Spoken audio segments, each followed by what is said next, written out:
es lo que pasa con relación? ¿Qué pasó? Aquí no abrió nunca la...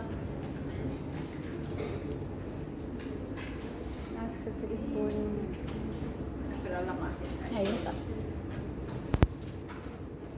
Bueno, vamos a hablar aquí con el micrófono porque ya estoy sin voz. ¿Cómo están? Bien. Bien, bien. Estudiando. Ya saben de todo lo que se les va a preguntar. ¿Qué día? ¿Cuándo comienzan nuestros exámenes parciales? ¿El 8? No, de 15 empieza a decir. 15. O sea, el 16 en el caso, ¿verdad? Eso llega ahora. Rapidísimo, ¿verdad? ¿Qué profe no te Recordar que ya saben la metodología. Al pedo van a estar procurando un test viejo. Siempre el examen mío va a ser nuevo. Yo nunca hice un examen aquí. Entonces no hay que procurar respuestas activas.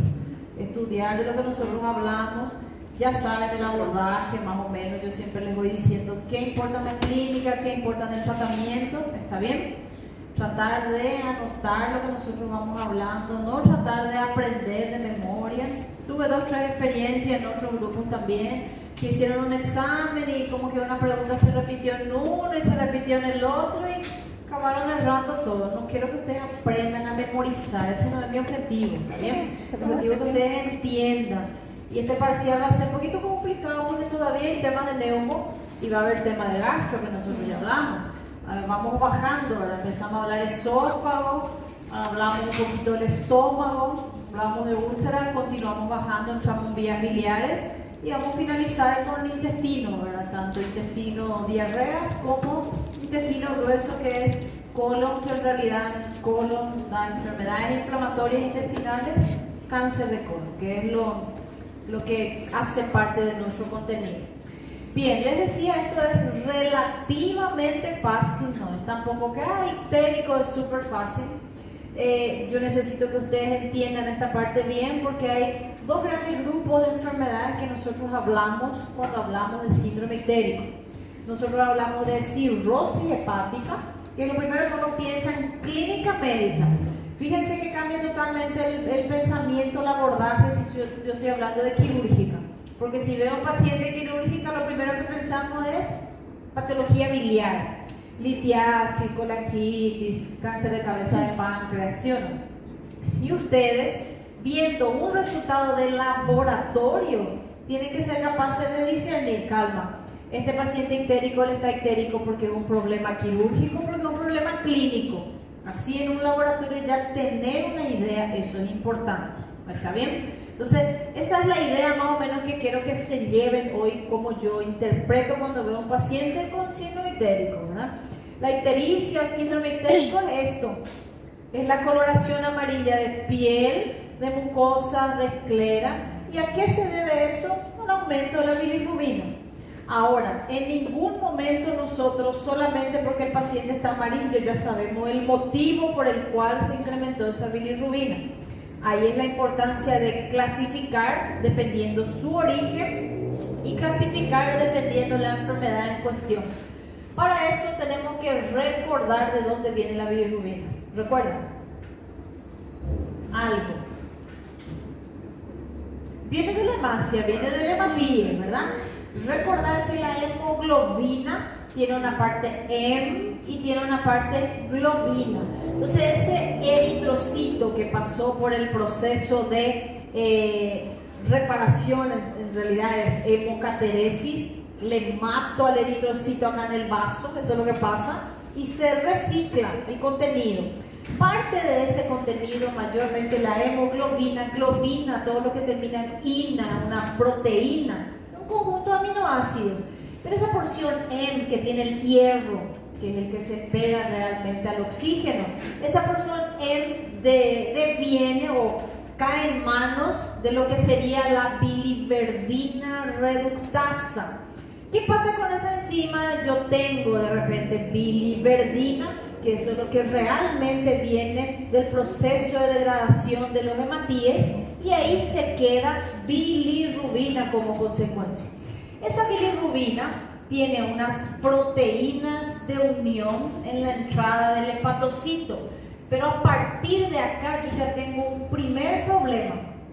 Si mi paciente tiene ruptura de glóbulos rojos mucho mayor de lo esperado, ese paciente va a formar más bilirrubina de lo esperado. Entonces, existe un límite. Siempre que hay un receptor, usted imagínense el receptor como un metro, ¿verdad? Hay un límite de cupos. Cuando hay personas suficientes que van a entrar, maravilla. Entonces fueron al metro de San Pablo a las 5 de la tarde, en las estaciones principales. Una vez nos quedamos ahí, pasaron 5 trenes. Y vos mirabas y decís, pero acá está toda la población de San Pablo, tipo Paraguay entero cabe en esa estación, en una sola estación. Y así mismo hay en Taiwán, que Taiwán es el lugar donde tiene la mayor densidad poblacional por metro cuadrado. ¿Por qué estoy hablando de eso? Porque cada uno tiene que tener un asiento, ¿sí? Cuando yo tengo receptores, piensen en un asiento, eso se satura. Entonces, cuando se forma más biliverdina, porque se murieron más hematíes, y ese grupo hemo, de la hemoglobina del hematíe, hay a más, entonces se saturan los receptores para poder reciclar la bilirrubina. Primera causa que te van a tener del aumento de la bilirrubina es hemólisis. Las hemólisis pueden acontecer en las anemias hemolíticas autoinmunes. Hemólisis quiere decir que ruptura del hematíe. Entonces ahí es tan interesante que ustedes sepan ver que el paciente está amarillo, pero principalmente que el paciente está anémico. Porque ¿qué le va a dar el síntoma al paciente que tiene ruptura en exceso de las hemácias? Una falta de las hemácias, es la anemia aguda. Eso es lo que le mata al paciente que está hemolizando. ¿Se entendió? Segundo motivo, el cuerpo se encarga de reparar. Cada vez que yo tengo una pérdida sanguínea, si yo no tengo ninguna enfermedad en la médula, mi cuerpo empieza a formar más y entonces formó más y tiene que degradar más grupo hemo. También se saturan los receptores. Acá pasó el metro y yo estoy acá en la fila, en horario pico, no tengo lugar. Eso es, se llenaron los receptores. Les vamos a hablar cómo se llaman esas enfermedades, porque eso es importante, ¿está bien? Que yo tengo exceso de bilirrubina porque se formó de más. Hay otra situación donde se forma normalmente bilirrubina, pero el paciente tiene una alteración en la cantidad específica de receptores para ingresar acá al hepatocito. Entonces el paciente no va a metabolizar. ¿Entendido?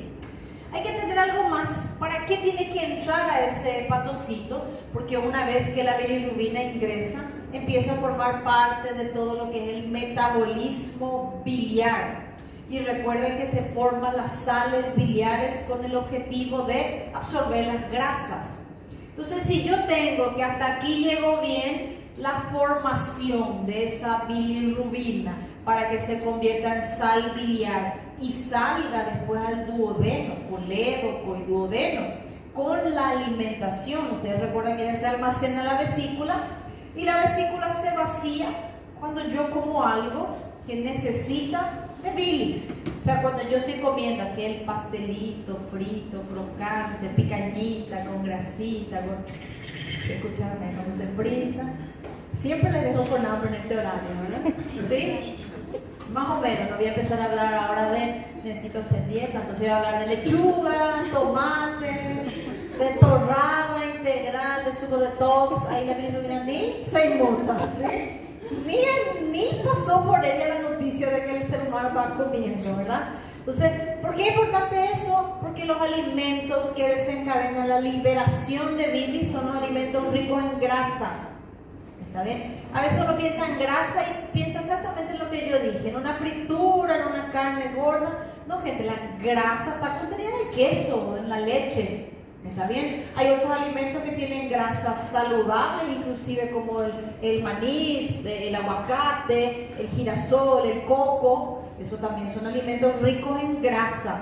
Cuando nosotros interrogamos a nuestro paciente que tiene dolor abdominal y yo pienso en algo de origen biliar, Generalmente preguntamos, ¿comiste un feijão? ¿Exageraste en la feijoada, en los embutidos? Pero el paciente puede haber comido aguacate, coco, maní, que también es grasa. Ese paciente también va a tener esa liberación, ¿se entendió?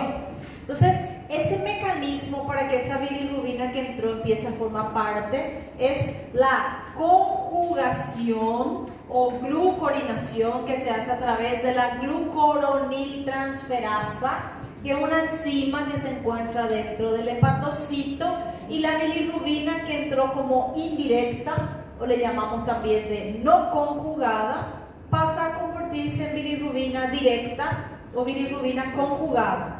Acá yo ya tengo una localización del problema. ¿Cuándo se formó de más? ¿Cuándo no entró? ¿O cuando no dio cuenta de conjugarse? La bilirrubina que aumenta es la indirecta. Cuando todo este proceso aconteció, este proceso es prehepático, existe algo intrahepático, que es la conjugación de la bilirrubina, y después ella se libera por las vías biliares intrahepáticas primero y extrahepáticas después. Y también hay que entender cómo están alineados los hepatocitos. ¿Ustedes recuerdan cuál es la estructura del hígado? Someramente, cómo él está diseñado, si yo le voy a ver. ¿Qué parece el hígado en su estructura?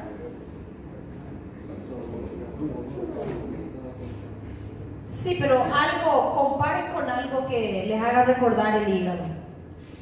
Mientras yo voy dibujando aquí lo que estoy hablando. Tengo un hepatocito, tengo otro.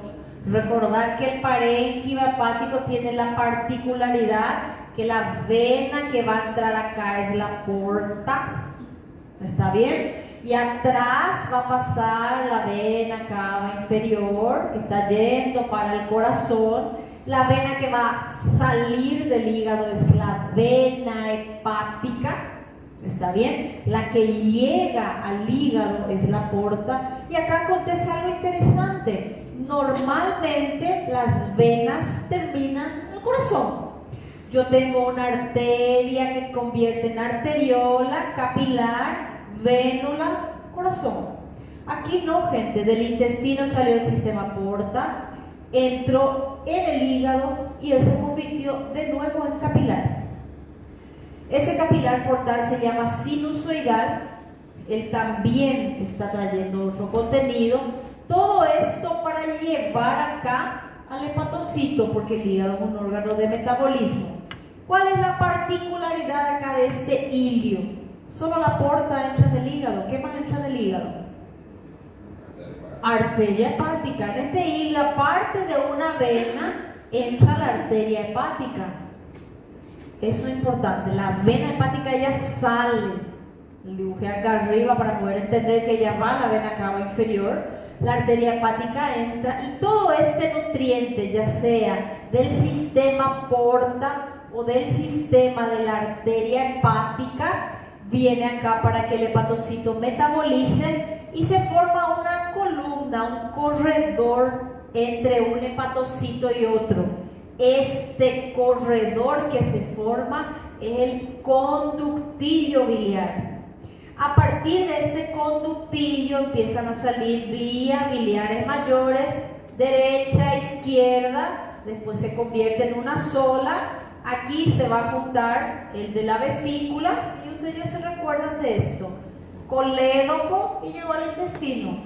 Entonces, vías biliares tiene un origen dentro del hígado, y mismo así yo estoy hablando de una bilirrubina directa o conjugada y estoy adentro del hígado, pero ya estoy después del hepatocito. Vamos a dibujar un hepatocito más grande aquí para entender. Esto es un hepatocito, esto aquí va a ser el conducto entre ellos, el corredor. Entonces vamos a colocar aquí el conducto biliar, y por aquí viene el sistema porta, por aquí viene el sistema de la arteria hepática. Entró, se conjugó y esta bilirrubina salió por aquí. Esta bilirrubina, si se acumula aquí, todavía está en el hígado, todo el mundo está entendiendo. Y yo tengo aquí acúmulo de la bilirrubina, pero ya está conjugada. Hay un error frecuente que dice, cuando está la directa o la conjugada es afuera del hígado. Error.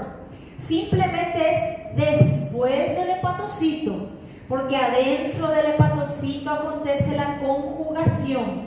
Pero acá ya se puede trancar la bilis. Les voy a dibujar más fácil. ¿Cuál es el motivo para trancar esta bilis? Acá yo tengo el conducto biliar entre los hepatocitos. Miren acá, este hepatocito, si él está inflamado y el otro hepatocito también está inflamado. ¿Cómo se llama eso? Cuando el hepatocito está inflamado. Está en itis, y estoy hablando del hígado, entonces estoy hablando de hepatitis. ¿Está bien? Si yo tengo una inflamación, miren lo que aconteció con este conducto biliar. Él se quedó colapsado. Y no hay una enfermedad biliar. Aquí lo que está aconteciendo es que se está trancando ese conducto porque el hepatocito está inflamado. Entonces muchas veces un problema del hepatocito, sin tener litiasis, sin tener colangitis, sin tener cáncer, sin tener piedra, el paciente va a tener disminución de la circulación. Y esto también ya es posterior a la conjugación. De ahí que la bilirrubina tengo que saber los pasos. Ella entra como bilirrubina indirecta, aquí se conjuga y sale como bilirrubina directa. Pero entender que ella ya está como directa dentro mismo del hígado, después que passou del hepatocito. Mas se tiver com a hepatite, eu vou ter ela na forma indireta ainda. Si funcionó la conjugación, no vas a tener de forma indirecta. Eso es un error interesante porque el hepatocito está inflamado, pero él está funcional. ¿Cómo yo sé de eso? Porque él no tiene otra situación que no es inflamación. Esta otra situación se llama insuficiencia hepática. Y eso se evalúa todo por el famoso hepatograma. Yo les voy a decir cuándo es hepatitis, cuándo es insuficiencia hepática. Que yo quiero llegar a este término cuando la bilis no circula dentro o fuera del hígado. Eso se denomina colestasis, porque está en éxtasis esa bilis. Entonces, la colestasis generalmente me da aumento de la bilirrubina directa. La insuficiencia, ahí no está trabajando el hepatocito, no conjugó. Pero la hepatitis, tranquilamente por esta inflamación, la inflamación causó la colestasis. Me da aumento de bilirrubina directa. Hepatite direta, colestase direta, insuficiência hepática indireta. Exacto. Ahora no es una regla, porque lo que dijiste está cierto. Se inflamó tanto que dejó de funcionar. ¿Y ahí qué va a pasar? Ahí vai ser indireto. Ahí es directa, porque dejó de conjugar, porque el hepatocito no está trabajando, está enfermo. ¿Sí? Solo yo trabajo cuando estoy enfermo, pero esto no pasa. Esto descansa, no está enfermo. Se entendió la mecánica de colestasis, de vías biliares, prehepático, hepático y poshepático. Cuando hablamos de poshepático no hablo de que salió del hígado, sino de que salió del hepatocito. ¿Bien? ¿Por qué esto es interesante también, gente? Porque esos pigmentos biliares yo voy a medir en varias partes. Cuando se acumula mucho aquí hay colestasis, de repente no consigue fluir y se reabsorbe. Porque este hígado, él va a la circulación general por la vena hepática. Muchas veces se reabsorbe y termina eliminándose por otra vía.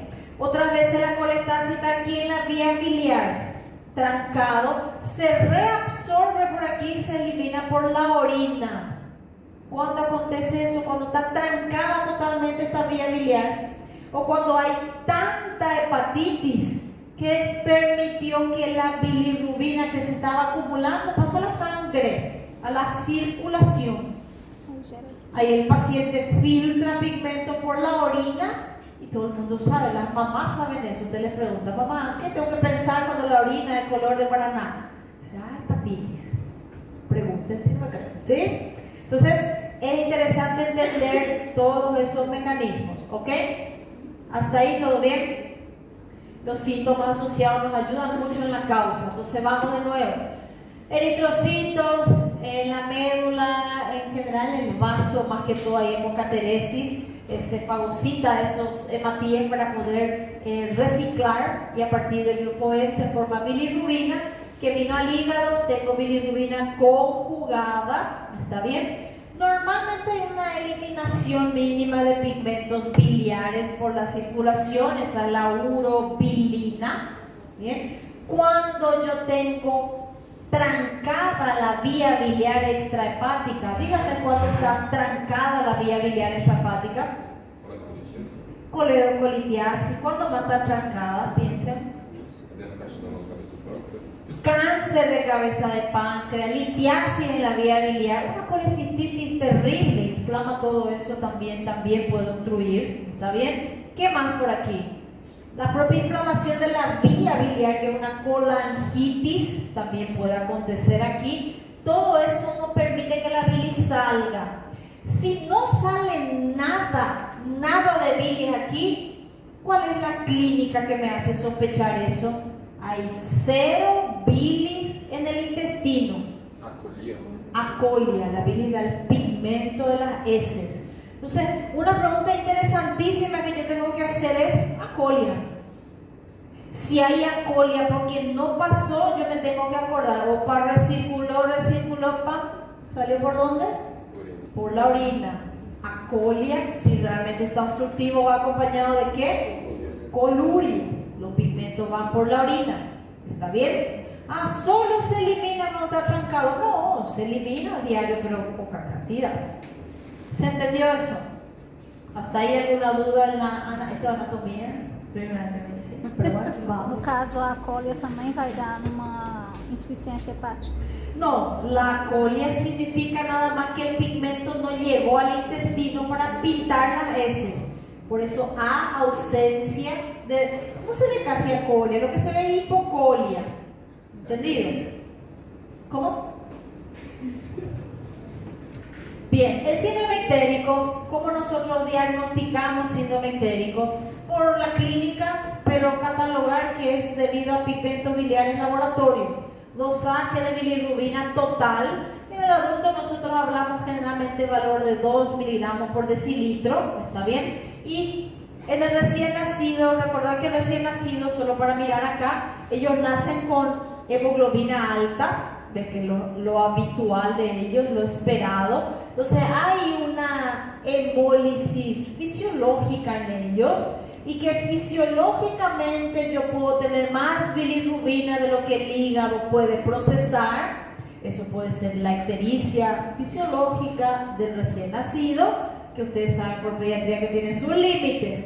Es normal en parte, pero tiene algunos criterios de alarma. Cuando la ictericia se formó en exceso, porque hay hemólisis, eso es la incompatibilidad de RH o ABO. Ahí no es que el hígado está maduro, no es un proceso fisiológico, no. Ahí se está muriendo hematíes más de la cuenta. Entonces, si el bebé tiene una ictericia más de la cuenta, hay que pensar eso. Cuando yo digo que puede ser fisiológico, cuando él nació pretérmino y el hígado no está suficientemente maduro para soportar ese proceso fisiológico. Pero eso en el bebé. En el adulto está amarillo y es patológico, a no ser de que sea Homero Simpson. Ahí no hay problema, ¿sí? Entonces, valores de bilirrubina aumentados. ¿Qué es lo que pasa? Nosotros tenemos 3 o 4 mecanismos, ya discutí, pero estos son los nombres. Sobreproducción, la no captación hepática, la no conjugación y la no excreción. ¿Alguna duda con esos pasos, gente? Fuimos hablando todo con las imágenes, ¿verdad? Entonces, esto es como decir lo mismo: producción excesiva de bilirrubina, reducción de la captación hepática, alteración en la conjugación, en la excreción o en el flujo biliar. Vamos a ponerle nombre a este número 5. ¿Cómo se llama cuando no hay flujo biliar adentro o afuera del hígado? Éxtasis. Colestasis. Entonces, colestasis no es solamente limpiarse en el colédoco. La colestasis puede acontecer aquí. Un hepatocito está inflamado, el otro lado está inflamado, ellos dos se juntaron. Si este acá es la vía biliar, ¿sí? Todos ustedes son hepatocitos, ustedes son hepatocitos. Yo también estoy azul. Somos dos hepatocitos hoy, ¿sí? Este espacio aquí es la vía biliar. Si nosotros estamos inflamados y nos juntamos, el corredor se reduce, ¿se entiende? Entonces, eso es éxtasis de la bilis. Y no es que se trancó el corredor, es que se acercaron los hepatocitos. Entonces, la hepatitis me da colestasis intrahepática, ¿ok? No necesariamente tiene que ser fuera de la vía biliar. Ahora, si no fue capaz de alcanzar el metro porque se acabó en los lugares, se produce más de la cuenta, ¿bien? A fin de semana voy a estar ya dando personas y voy a mandar una foto, ¿sí? Saludos del metro para ustedes, ¿ya? Solo para recordar la clase. Preciso irme, Jonathan, porque si no en la clase la gente se olvida. Ahí yo me voy, le muestro una imagen y ustedes se acuerdan. Yo hago esas cosas por los alumnos. Por los alumnos, ¿sí? Reducción de la captación, tampoco se conjugó. No tengo la enzima para conjugar, tampoco se conjugó. Y estas son las preguntas que yo hago en el examen. Cuando tengo bilirrubina indirecta, ¿cuáles son los mecanismos que justifican? Se formó de más, no entró en el hígado, no hay enzima para conjugar. ¿Entendido? Cuando tengo bilirrubina directa, ¿qué pasó en la bilirrubina directa? Opa, colestasis, no hay problema en la excreción hepática y el problema de repente en el propio flujo. ¿Sí? ¿Entendido los mecanismos? Se preguntan los dos. Entonces, es fácil esto, gente. Si ustedes ven un laboratorio y dice bilirrubina alta y que predomina es la indirecta, le pido ecografía del páncreas. No, porque yo ya sé que el problema de la indirecta es qué cosa. Se formó de más. ¿Sí? ¿Qué pasó en la indirecta? No se captó. ¿Qué pasó en la indirecta? Hay problema en la conjugación. Yo tengo otro tipo de enfermedad. ¿Entendido? Entonces el examen va a salir. Paciente que tiene hiperbilirrubinemia directa. Le vamos a solicitar un hemograma con test de Coombs para buscar hemólisis. No, porque no es indirecto el problema acá. El problema es después. ¿Entendieron la mecánica de las preguntas? Y puedo preguntar al revés. Paciente que tiene bilirrubina indirecta, ¿qué estudios ustedes le piden? Hemograma, porque se formó de más, test de Coombs, anticuerpos para ver si las hemácias no están muriendo, un ultrasonido, pero para mirar el vaso, para ver si no hay esplenomegalía, no es el hígado hepatomegalia, el vaso que está matando hemácias, está matando de más y formando de más bilirrubina. Entonces usted tiene que dirigir sus estudios. Ahí yo veo que el paciente viene con bilirrubina alta, ictérico, y el paciente sale de la consulta, ultrasonido, hemograma, test de Coombs, hepatitis B, caramba. Vamos a dividir, señor. Professor, un perfil hepático serviría para ser... Bueno, no importa. Un perfil hepático, te ganaron a ver. Porque yo ni le dije, ya hablo. Yo te estaba esperando para la palabra, te voy a dar más de 2 minutos. Dale, querido. ¿Un perfil hepático para qué sirve? Yo voy a responder esa pregunta enseguida. ¿Está bien? Vamos a hablar partes del perfil hepático. Era mesmo, eu ia perguntar a questão se a gente precisava de enzima hepática, isso aqui poderia ter uma complicação. Bueno, el perfil hepático tiene dos componentes grandes. Primero, la inflamación itis. Eso acontece cuando aumenta TGP, TGO. Ahí yo tengo TGP alto, TGO alto. Esas son enzimas hepáticas que está aumentado cuando el hepatocito está inflamado. Si vos tenés un hepatograma con hepatitis, más o menos ya tenemos una idea. Era para esperar bilirrubina directa, pero si hay tanta hepatitis que ya hubo falencia, entonces puede haber bilirrubina indirecta también elevada. Y ahí viene otra pregunta. Función hepática, ya vieron ese pedido de laboratorio. Función hepática. Función hepática no es TGP y TGO. Función hepática que nosotros vamos a hablar dentro de 2 semanas cuando hablemos de cirrosis. Tenemos que conocer qué hace el hepatocito y una de las cosas que hace, por ejemplo, es formar factores de la coagulación.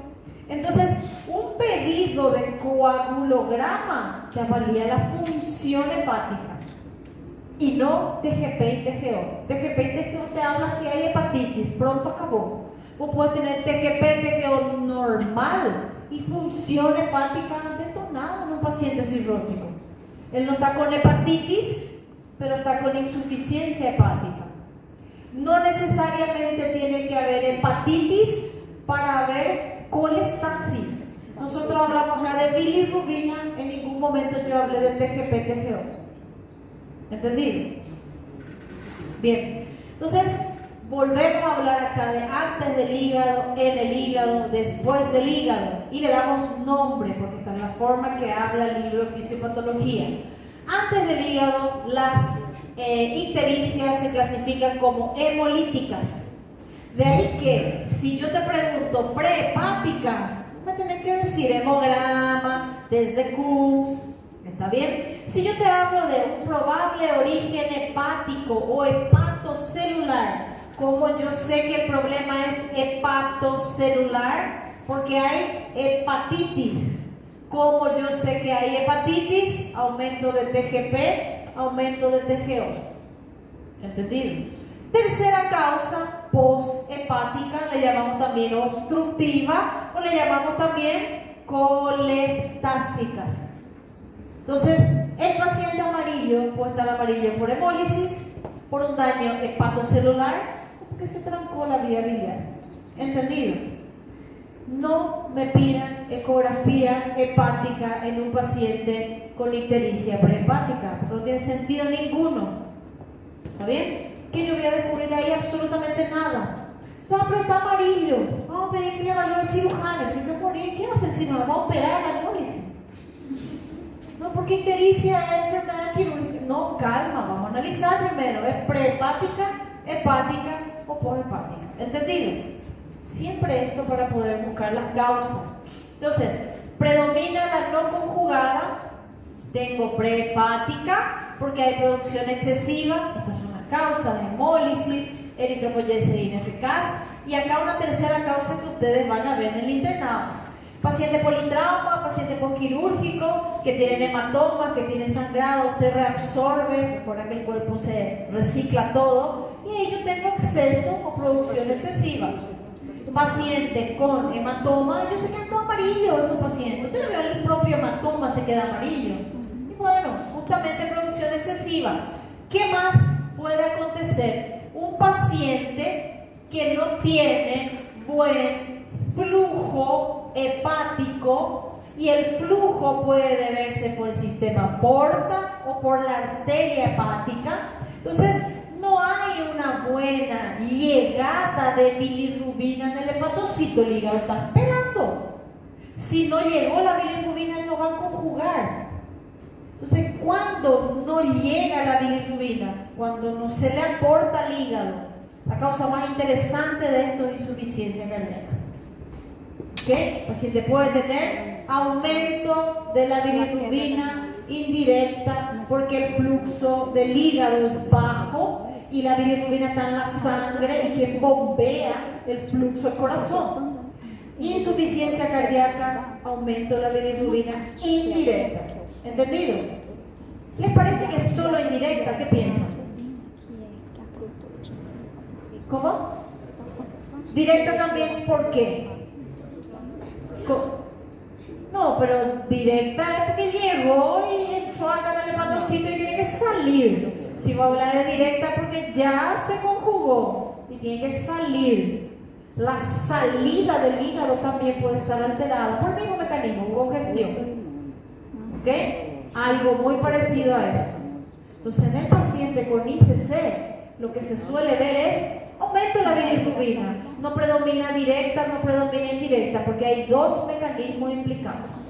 Pero sí puede tener aumento de bilirrubina. Cuando nosotros hablamos de problema hepático, yo hablé aquí en el dibujo, en esta zona existen receptores. Hay personas que tienen menos número de receptores y por algunas condiciones de la vida, como fiebre o como metabolismo que yo incrementé, por ejemplo, con bebidas, no doy cuenta de lo que se va a formar. Si yo no estoy con fiebre, no estoy consumiendo bebidas, tranquila, está mi bilirrubina. Cuando hice alguna noxa, cuando forcé mi hígado de más, aumenta mi bilirrubina porque no tengo receptores suficientes. Eso se llama síndrome de Gilbert, frecuentísimo. Salió mi examen de rivalidad, ¿sí? Paciente que tiene bilirrubina indirecta aumentada de forma periódica, intermitente, un día está amarillo, un día está blanco. Ahí uno se va a ir en terror. ¿Qué pasó? El fin de semana fue difícil y subió la bilirrubina. Tranquilo, no se hace nada. ¿Está bien? Disminución de la captación, síndrome de Gilbert. Disminución en la conjugación. Y acá hay algo más que tenemos que hacer. La enzima glucuroniltransferasa puede estar alterada de forma hereditaria. Y eso le encanta también preguntar a algunos profesores, tipo de medicina interna, que me pueden preguntar eso. Ese es el Klinger-Najar, ¿sí? Klinger-Najar, ausencia hereditaria de la enzima que conjuga. No aconteció nada de lo que hablamos, llegó en el hepatocito y no se conjugó. Siempre sale esa pregunta. Diferencia entre Gilbert y Klinger-Najar. Uno no entró en el hígado, el otro no se conjugó. Ahora vamos a lo que se ve en el día a día. Mas isso aí apresenta num jovenzinho? No necesariamente, ¿verdad? Puede tener fases que son recesivas y tiene parcial, tiene como parcheado su genoma, entonces algunas enzimas se forman, otras no. Hay 5 tipos por ahí de Klinger-Najar. Lo cierto es que paciente que tiene bilirrubina indirecta, una causa que tengo que recordarme es eso. Hablé también yo de un hígado donde la enzima todavía no dio tiempo de madurar porque la mamá parió con 24 semanas y el bebé tenía que quedarse más 4 o 5 semanas ahí adentro. Ahí el recién nacido pretérmino no tiene la glucuronil madura, hace ictericia indirecta. Y lo que nosotros vemos más frecuentemente en el adulto son medicamentos que inactivan momentáneamente la enzima. Entonces el antecedente más importante, aparte de consumir bebidas, es medicamentos. ¿Está bien? Generalmente se asocia con ¿qué? Con itis. Hepatitis, es lo que hablaste, le convierte en una leve insuficiencia porque está inflamado e inactiva la enzima. ¿Ok? ¿Entendimos hasta ahí? Eso es indirecta. Con relación a la directa, nosotros tenemos predominio y tenemos causa dentro del hígado y nosotros ya hablamos aquí. Se conjugó y hay una tercera enfermedad con nombre que hay que saber. El Gilbert es cuando no entra, Klinger-Najar es cuando no se conjuga y Dublin-Johnson es cuando no sale. Son todos déficits enzimáticos y lastimosamente memoria. Y hay que saber. Eu já tô rindo aqui, né? No hay, ya se están riendo para llorar, ¿sí? Entonces, es un trastorno hereditario de la excreción. Dublin-Johnson-Rotor. Se conjugó, pero no sale del hepatocito. Algo más común que nosotros vimos, hepatocito acá inflamado, hepatitis, ¿sí? Bebida, fármacos, cirrosis. Y la colestasis intrahepática. La colestasis intrahepática, nosotros vamos a dividir en 3 cosas interesantes. Primero, algo que puede ser adquirido, gente. Vos tenés una neumonía, tu neumonía es grave y cita una respuesta inflamatoria distresante. Imagínense que en un caso clínico yo puedo preguntar todo eso en el examen, de una vez. Hay el paciente que viene con una bronquitis, que se complicó con una neumonía, que se complicó con un distrés, puede ser un poquito de derrame pleural. Ahí después hizo un cuadro séptico y la sepsis me da colestasis. El paciente está amarillo y la pregunta del examen es, ¿por qué el hombre está amarillo? Começa com isso respiratório, vai Pero lá. tengo que, me olvidé, insuficiencia respiratoria. Gracias, podemos hacer una pregunta de insuficiencia respiratoria, ¿sí? No será un examen aparte de ella. ¿Entendido? ¿Qué pasa con ese hígado? Ese hígado puede estar con colestasis. Yo les dibujé lo que acontece. Se cierra acá el corredor. Colestasis intrahepática, sepsis, medicamentos, postoperados. Pero se operó de vesícula, se operó de apéndice, no del hígado. El hígado se puede inflamar y aumenta la bilirrubina. Cuando yo sospecho de eso, ¿qué tipo de bilirrubina aumenta aquí? Directa. Si el examen te sale, paciente con aumento de la bilirrubina directa, hemólisis, no. Gilbert, no. Klinger-Najar, no. Colestasis por sepsis, sí. Ai. ¿Ok? Así son los falsos verdaderos, así son los completos, así son los de marcar. Fácil. Y la poshepática, esta es pregunta de cirugía, pero bueno, también es relativamente fácil. Afuera del hígado dibujamos acá colangitis, colecistitis, ampuloma, cáncer de cabeza de páncreas, etc. ¿Se entendió? Muy fácil, ¿verdad? Clínica del paciente. Gente, a mí me gusta mucho que ustedes junten epidemiología. Si llegó un paciente amarillo y le dijo, doctora, yo tomé una caja de paracetamol porque tuve chikungunya, ahí me mandaron tomar paracetamol de 6 en 6 horas, 1 gramo. ¿Qué dubichoso? ¿Qué? Paracetamol es el problema. No vengan con frescura, estudio genético, gente. Está cantado, ¿se entendió? Paciente que tiene tuberculosis, está haciendo un tratamiento antituberculoso, tiene HIV positivo, tiene que tomar su antirretroviral, tiene que tomar su antituberculoso, el hombre toma 7 comprimidos por día. Te van a estudiar si tiene rotor. No, está cantado ahí su etiología, ¿se entendió? El contexto es importante. Misma cosa que te dije, insuficiencia respiratoria, bronquitis, neumonía, derrame. El paciente está séptico. En la sepsis hay itis, el hepatocito se inflama y yo tengo una colangitis intrahepática. Entonces, esos son los casos del contexto clínico, más o menos nos da el tratamiento. Tercer ejemplo, 40, 50 años, pérdida de peso, caquético. Yo ni le dije que estaba amarillo, pero ya pensé en algo neoplásico. ¿Ok? Y después el paciente también puede tener disfagia, ya podemos juntar con T1. Ya tenía disfagia, tenía dolor de pecho, hizo ya una MTS, yo ya puedo pensar lo que pasó con él. Entonces, analicen el contexto, no aprender de memoria, Rubin Johnson, Rubin Johnson, de tomar la lista, no, usted tiene que entender cuándo va a ser esta causa. Ahí viene paciente joven, saludable, está tocando el tamborcito allá en el estadio todos los días, viene acá a la clase, atleta, las 4 de la mañana cuando yo me voy a correr, está corriendo allá antes que yo. No toma, no bebe, ¿sí? No sale, no respira, solamente estudia medicina interna y toca su tambor, ¿sí? Ahí. Y llega con ictericia. No, por acá, bien por acá. Para no haber coincidencia. Entonces, gente, si me viene un paciente así ideal, top, eso que uno da para tratarme todo, sin alergia a nada, sin enfermedad de base, el paciente no consume ningún comprimido, nada, ¿qué vamos a hacer con ese paciente? El paciente no es medicamentoso, no es HIV, no es por tuberculosis, no tiene historia de neoplasia. Ahí yo me voy a enfocar OPA, puede ser Gilbert, puede ser Klinger-Najar, puede ser Rubin Johnson. Ahí tengo que ver, ¿es indirecta o es directa? Certeza que no tomó un trago extra de alcohol este fin de semana. Justo era el aniversario, su mejor por primera vez tomó una margarita y se preparó. Se entendió el contexto epidemiológico, edad, sexo del paciente. Ahí vemos riesgos laborales. No es que nosotros vamos a juzgar, pero si me llega un paciente tatuado de pies a cabeza, con 50 piercing, con una vida sexual hiperactiva, nosotros tenemos relacionamiento abierto, ya con 5 esposas, 4 maridos. Lógicamente que yo le pido primero test de lisa a ese paciente. ¿Se entendió?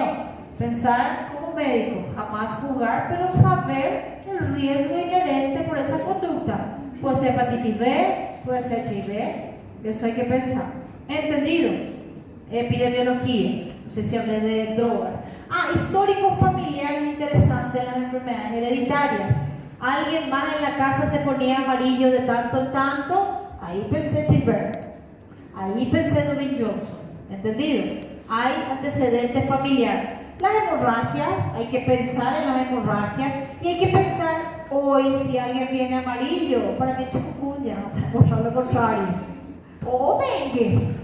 Después de pensar en los problemas hereditarios, señora también amarillo, que dengue. A veces ni es, pero tratamos como dengue, ¿sí? No le den cetamol, denle dipirona, mucho cuidado.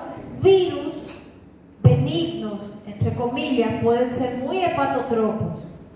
Después están las enfermedades más graves. El paciente vive en un lugar donde cada tanto hay inundaciones, gente, lleno de ratones. Leptospirosis, pienso en ese paciente. Entonces, epidemiología es importante. Mi paciente viene de repente y solamente come frutos del mar. Opa, ya puedo pensar. Cualquier otra enfermedad, cualquier otra infección rara. Paciente con alimentos crudos. Puedo pensar que tiene una fasciola hepática. Hoy en día aquí no va a ser común, pero si el paciente se fue a visitar Asia, ¿ok? Todos esos detalles importan. Medicamentos que causan hiperbilirubinemia en general, hay varios. Es imposible aprender de memoria, pero los antituberculosos pueden causar colestasis, nombre de medicamento común. Los AINES, gente. Los AINES me pueden causar colestasis. Es muy frecuente ver eso, ¿sí? Claro, el paciente que ya son de repente más, ¿cómo les voy a decir? Adictos a consumo de AINES, paciente que tiene artrosis, paciente que fue poco operado. No les digo, hoy tomé un AINES porque me duele la cabeza, que está amarillo. No, un paciente que es recurrente. Y hoy en la consulta, de casualidad, viendo un señor, que vaya todo feliz de la vida, así musculoso, O sea, doctora, yo te decía la verdad, yo por mi cuenta compré ahí testosterona que compraban en Paraguay y ahora está muy caro porque no se vende más en el Brasil, entonces acá en Paraguay ya subió el precio. Realidad, yo me iba a comprar barrita de cereales y la señora ya que vende los whey, mi compañera me dice, no quieres que inyectarte, para no tomar ahí cereal ni barrita, y yo así, short y amayana, me parecía médica y decía que no sabe nada, vamos a venderle ahí una ampola, y se vende, gente. Creo que cuesta, no sé, 30, 40 reales, una cosa así libre, sin receta. ¿Sí? Eso es terrible. Por lo menos el paciente fue sincero. Me dijo, doctora, yo me coloqué. Yo estoy viejo y no conseguí adelgazar. Mi esposa me va a dejar. No vamos a la academia todos los tipos tan lindos, salados, que no emagrece, que barriga cada día más grande. Yo compré y yo me puse. ¿Qué le voy a decir? Le vamos a hacer un dosaje.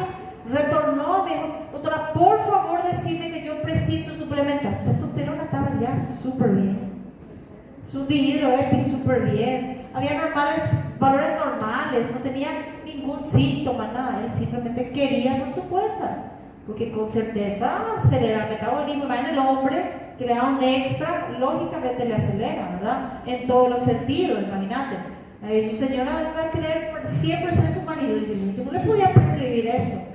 Salió de ahí con odio la consulta, no sé si no murió mismo, la tengo que mirar, ¿sí? Entonces, esas cosas van a ver todavía en el día a día. Hormonas automedicadas pueden aumentar colestasis de los dos tipos, tanto masculinas como femeninas, pero más los andrógenos, ¿está bien? ¿Por qué? Recordar que eso se conjuga en el hígado específicamente, se metaboliza. Exagera el trabajo del hígado y acontece que itis. Si tengo itis, colestasis intrahepática. O sea, todos los antecedentes son importantes. Si cuando yo estoy interrogando, el hombre viene con dolor abdominal, ¿qué puede ser? ¿Pero qué puede ser? Amarillo con dolor abdominal. Primero, colecistitis, todas las vías biliares, porque son más agudos. Primero, gente, descarten lo que hay que operar hoy. Si ustedes empiezan a pensar en cosas raras y perdieron el tiempo quirúrgico, el paciente va a peritonitis. Entonces, dolor abdominal, voy allá y tiene reacción peritoneal, ¿qué opera ese paciente? Dolor abdominal, pero no tiene defensa, solo le duele, pero no hay reacción, no hay peritonismo. Le hago todos los signos, el paciente no tiene, bueno, ¿qué voy a pensar en ese caso? Una hepatitis. El propio hígado cuando se distiende duele. Dolor abdominal y fiebre. dolor abdominal, acolia, coluria. Ya pensé que la vía biliar está trancada. ¿Está bien? Entonces, pensar ahí que si hay fiebre, dolor, ictericia, triada Charcot, pensar una colangitis en el paciente. ¿Quién no duele, por ejemplo? Cuando empieza el tumor va a doler. ¿Quién no duele? Tumor pancreático no va a doler. Tranca la vía biliar. Inclusive usted puede palpar una vesícula, provesía terreno, y eso no duele. La vesícula está llena porque está trancada acá abajo y el paciente no tiene dolor. Entonces no es tumor causa dolor. Usted me tiene que aclarar. ¿Tumor dónde? Tumor en el hígado que va a estirar la cápsula. Ese duele. Ahora, tumor aquí en el páncreas no duele. A veces sería el propio tumor en la vesícula porque empieza a adherir. Solo va a doler cuando inflama. ¿Ok? Pero la vesícula ya está pelada. Esto parece más quirúrgico, pero tenemos que hacer la diferenciación. Nosotros ya hablamos en general, el estado general, los colores de la piel. Yo les hablé que si el paciente está pálido, pensar que hay hemólisis. Bien, eventualmente hay otras enfermedades que te pueden dar otros hallazgos, cosas raras. Tiene leptospirosis, la conjuntivitis, tiene enfermedad acumulativa, hay algo que se describe que es el Kaiser-Fleischer, que es un anillo alrededor, exactamente, en los ojos, que pueden verse en el paciente que tiene enfermedades acumulativas. Entonces, todos estos hallazgos son importantes. Cirrosis es un mundo aparte, gente. Cirrosis vamos a estudiar en una clase entera. Está amarillo y yo sospeché de cirrosis, probablemente tiene hipertensión portal, ascitis, contracturas, problemas del sistema nervioso central. El contexto muchas veces te da la causa, la ictericia es un hallazgo extra. ¿Dónde está el problema cuando el paciente no tiene ninguna enfermedad, no tomó ningún remedio, está amarillo? Ahí hay un problema, porque yo no sé cómo catalogar. ¿Se entendió? Hasta aquí, ¿alguna pregunta? Mostrando algunas imágenes. Ascitis, hepatopatía con las arañas vasculares, con el eritema palmar, los anillos alrededor, hay un borde alrededor aquí del iris del paciente, se ven enfermedades acumulativas, la coluria, la colia, cuando hay ictericia obstructiva o poshepática, ¿verdad? Y ahí entonces tenemos que hacer el diagnóstico diferencial. Siempre empiezan a aprender de memoria esto, como un resumen de todo lo que nosotros hablamos. Si el problema es prehepático, ¿qué bilirrubina aumenta? No conjugada, ¿verdad? Los niveles de bilirrubina conjugada son bajos, ¿sí? ¿Se elimina bilirrubina por el intestino? Se elimina. No está trancada la vía biliar.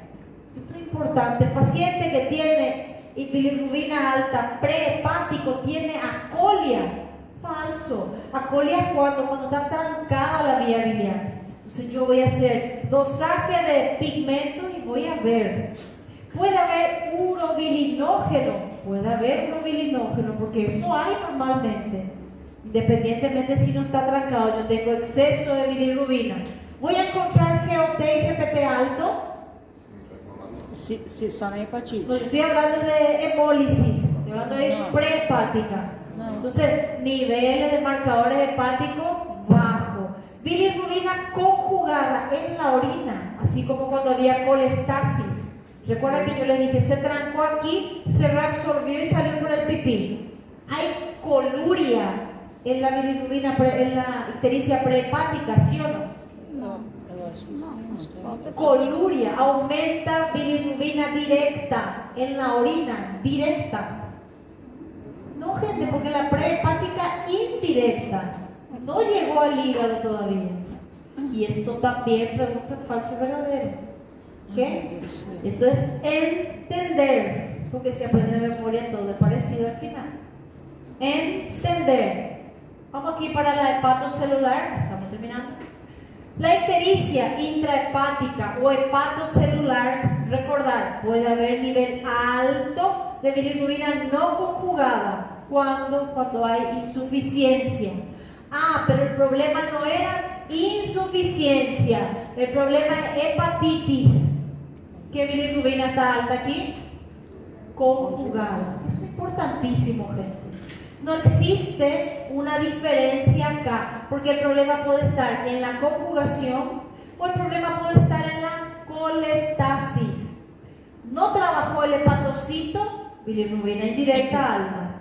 Trabajó el hepatocito, pero está trancado el camino, bilirrubina directa o conjugada la que está alta. ¿Ok? Siguiente, bilirrubina conjugada por el intestino se elimina menos porque hay algo de colestasis. Urobilinógeno, no tengo mucho urobilinógeno porque no hay colestasis extrahepática, no como el anterior, y no hay alteraciones del color de las heces porque el pigmento llega en las heces. Yo no tengo acolia en la ictericia hepatocelular. ¿Qué es lo más particular cuando hay ictericia hepatocelular? ¿Qué va a estar aumentado en mi hepatograma? PGO, PGP. La conjugada no sé, depende si es problema al conjugar o problema en el tránsito. Lo que sí o sí me da el carimbo que esa ictericia es problema del hígado, aumento de TGO, aumento de TGP. Porque si era antes del hígado, TGO y TGP, normales. Como é que trata? ¿Cómo? Y depende de la causa. Vos primero tenés que saber dónde está el problema para buscar la causa. Justamente esto te dice aquí, ¿cuál es la etiología del hepatocelular? Porque tenés que saber la causa. El problema puede ser hepatitis, alcoholismo, necrosis celular. El problema puede ser síndrome de Gilbert. El problema puede ser Krieger-Nakar. El problema puede ser un tumor primario metastásico. Entonces no hay cómo trata primero. Ya sé que el problema está en el hígado. Ahora, ¿cuál es el problema del hígado? Esos son otros 40. Esa es otra clase. ¿Está bien? A outra? Lo último, ictericia post-hepática. ¿Dónde está el problema mismo post-hepática? Obstrucción puede ser ¿dónde? Intra aquí, vías biliares intrahepáticas o extrahepáticas. Post-hepática se refiere a post-hepatocito. No significa que el problema ya salió del hígado, ¿entendido? Entonces, lo más particular es el paciente que tiene colestasis, tiene dos marcadores altos. Anoten, porque eso forma parte del hepatograma. Gamma-glutamil transpeptidasa, la gamma-GT, y fosfatasa alcalina. ¿Está bien? GGT, gamma-GT, fosfatasa alcalina. Marcadores de ictericia post-hepática. Yo voy a tener TGP y TGO alto. No hay hepatocelular. TGP y TGO normal, en el hepatograma va a estar aumentado la bilirrubina. ¿Cuál? ¿Cuál? ¿Directa o indirecta? Direto. Directa, ya se conjugó, ya salió del hígado, se trancó por el camino. Colestasis, aumento de bilirrubina directa. TGP y TGO normales. ¿Qué otro marcador aumentado? Gamma GT, fosfatasa alcalina. Entonces yo les voy a dar un caso clínico. Paciente que consulta porque está amarillo. Trae el resultado del hepatograma. Díganme el diagnóstico. Que si la diga. Mas esses daqui a gente tem que pedir ou automaticamente ele já Yo te sabe? puedo dar ya el resultado automáticamente. Não, não, não. Quando você Ya viene en el hepatograma. Ya viene en el quando eu hepatograma. peço no exame lá o hepatograma, ele já vai vir. Ya viene. Ah, tá bom. Ya viene. Hay otros marcadores extra que uno tiene que pedir aparte, tipo LDH, que también aumenta en la ictericia cuando hay colestasis. ¿Está bien? Sí, con nucleotirasa, pero eso es un poquito más específico. Estos dos ya vienen en el hepatograma. Si hay bilirrubina conjugada aquí, se reabsorbe y se elimina ¿por dónde? Orina, entonces se llama coluria. Bilirrubina directa en la orina, alta cuando hay colestasis. Pigmento biliar en el intestino, bajo porque está trancado. Que a veces están blancas las heces porque no llegó nada. ¿Se entendió? Quando que vai aparecer nas fezes, então? En cualquier caso que no esté trancada la vía biliar. Nas outras duas, então. Nas E outras no direto e indireto que não seja na colestase. Ahí no es directo y indirecto, ahí es simplemente llegó o no llegó pigmento. Ahora ven cuál pigmento, Ahí sí depende, prehepática, hepática, poshepática. Y como a ustedes les gusta aprender de memoria, hay un cuadrito para aprender de memoria, porque si quieren aprender de memoria está ahí. Bilirrubina no conjugada, bilirrubina mixta, bilirrubina conjugada. Sin colestasis, con colestasis. ¿Ok? Esto es resumen de lo que hablamos. No es para que lean y aprendan un día, porque no van a aprender. A mí me interesa que ustedes entiendan un resultado. ¿Dónde está el problema? Porque mi pregunta va a ser, ¿cuál es el siguiente estudio? El siguiente estudio puede ser algo genético, ¿sí? O el siguiente estudio puede ser un ultrasonido. Todo depende. ¿Entendido? Sí. Qué bueno. É um pouquinho. No es fácil, pero es cuestión de que lean y hagan un resumito de eso. ¿Ok? Obrigada, doutora. Foi muito De boa. nada. Esto es Phi, Islas Phi. Se escribe PHI, ¿sí? Tailandia, de la bandera de Tailandia. Claro que yo me fui a subirme en este muro así escalando, ¿sí? Con muchos kilos más, jamás era atleta, pero nunca más iba a estar ahí, tenía que subirme ahí. No interesa si después llegar allá arriba y tener miedo, lo importante es que llegaste allá arriba. Continua a proposta? Quem fechar a prova você leva? Claro, aquí, en este barquito acá, sacando la foto. Agarrada assim, ela pode. Alguém fechou a P1? No, Ah, então já perdeu. Tinha que ser P1, P2 final. Ah, tinha que ser P1, P2 final?